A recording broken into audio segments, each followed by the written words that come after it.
Hello guys, ang galing ng nabili namin na vinyl. Ito yung nilalapat ng husband ko ngayon dito sa kusina namin. So, sa halagang 800 plus, makakabili ka na ng 55 pieces. So, bali dalawang bundle yung binili ko para mailapat dito sa kusina namin. And pangalawang araw na to na paglalagay ng vinyl ng husband ko. Kasi hindi namin magawa sa umaga kasi may mga trabaho. And super happy ako sa decision ko na to. Kasi nakikita niyo naman, di ba? Sobrang elegante ng design. Hindi madaling makita yung dumi at saka for sure magtatagal to.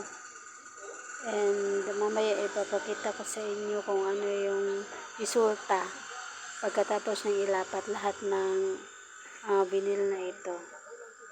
So, antay-antay lang tayo.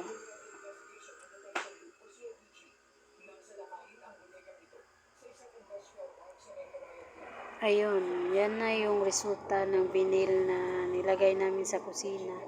And 'di ba, mura na at elegante pang tingnan. So may part pa ng konti doon na hindi pa natapos pero pinapa dry muna namin yung sahig bago lagyan. Yun lang muna sa ngayon. Bye.